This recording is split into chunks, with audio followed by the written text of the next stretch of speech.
Picture this. You're at a gathering. Someone comes up, says, "Hey, how's it going?" And your brain slams on the brakes. Silence stretches out while you panic for something to say. Ever been there? The surprising truth is it's not because you're uninteresting. It's actually because your brain is working overtime. Stay with me, because I'm about to completely change how you think about small talk. The problem isn't that you don't have anything to say. The problem is you're filtering too much. Your brain is throwing out dozens of possible responses, but then that inner critic shows up and shuts them down. Too weird. Too random. They won't care. That critic is cutting you off before you even start. But what if you could bypass that filter? What if you could unlock all the thoughts your brain usually rejects? That's what we're diving into today, along with a toolkit that will make conversations flow and actually feel fun. The first technique is the most powerful I've ever found, and it's almost laughably simple. I call it the 5-second response rule. Here's how it works. When someone says something to you, you have 5 seconds to reply with the very first thought that comes to mind.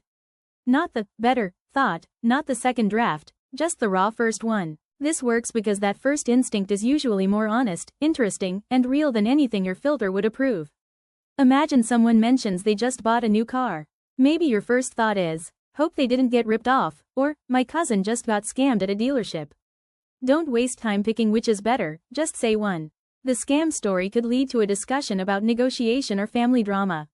The deal question could turn into a conversation about research, money habits, or priorities. Both are gold, but only if you actually say them out loud. So try it. 5 seconds max. You'll be shocked at how natural conversation feels when you stop aiming for perfect. Here's something that might surprise you even more. The best conversationalists aren't necessarily the smartest in the room. They're the ones who ask the most thoughtful questions. Their secret? Strategic ignorance. That means choosing to act curious about things you may already know. If someone says they're a graphic designer, instead of showing off your knowledge of Illustrator, ask, "That sounds creative. What's a typical day like for you?" Or, "What's the strangest project you've worked on?" This does two powerful things at once. First, it makes the other person feel like the expert, which feels great. Second, you actually learn things you never would have otherwise. Think of late-night talk show hosts. They're chatting with celebrities, authors, and brilliant experts. But instead of trying to look smart, they ask curious, childlike questions. How does that even work? What's that like? Has anything wild ever happened? The magic isn't in showing off what you know, it's in showing how much you want to know.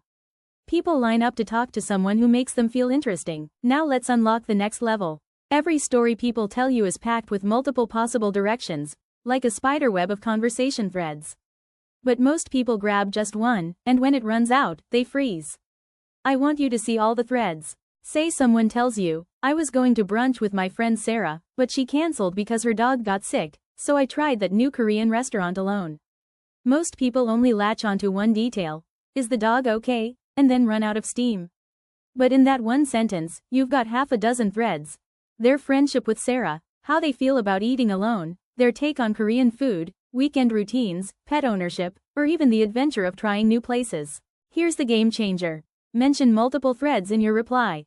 Try something like, "Wow, sick dog drama and a solo food adventure. That's quite a Sunday. How was the restaurant? And more importantly, is the dog recovering?"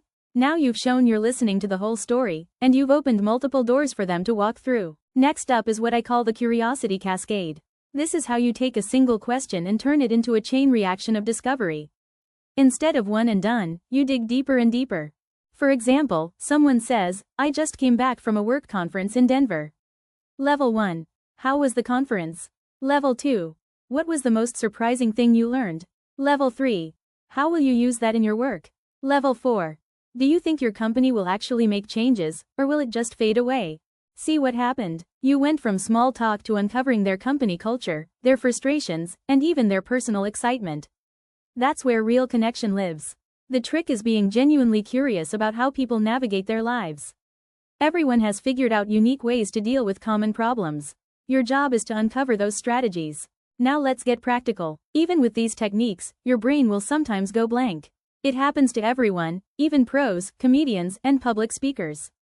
The difference is, they have an emergency kit ready. Here are 5 lifelines you can use anytime. Observation. Comment on the environment. This playlist is perfect for the vibe today. Or, this place feels so cozy, like someone's living room. Obvious question. Pick something simple. You seem like you'd have strong opinions on coffee.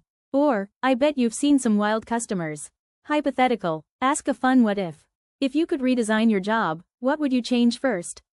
Or, what would you do with $50,000, not a fortune, but enough to be fun? Call back. Circle back to something they mentioned earlier. I keep thinking about what you said about your sister's business. How did she even start that? Authentic compliment. Notice something real. You light up when you talk about teaching. What pulled you into that field? Keep a few of these in your pocket. They're not tricks. They're genuine ways to reconnect when your brain stalls. Finally, here's something nobody really teaches. How to end a conversation without it being awkward. The formula has 3 steps: appreciation, reason, bridge. Start with appreciation. This has been fascinating. I had no idea marketing psychology was so complex. Then give a reason. I should grab a coffee before the shop closes. Then build a bridge. I'd love to hear how that project goes. Can we connect on LinkedIn? This works because you're validating the chat, giving a natural reason to exit, and leaving the door open for the future. That way, no one feels brushed off. Remember, how you end a conversation is just as important as how you start it. It's the final impression, and it decides whether they'll be excited to talk to you again. Here's the bottom line. Being great at conversation isn't about being the most entertaining person. It's about being the most interested person. It's about creating space for real connection in a world that often feels distracted and disconnected. Thanks for watching.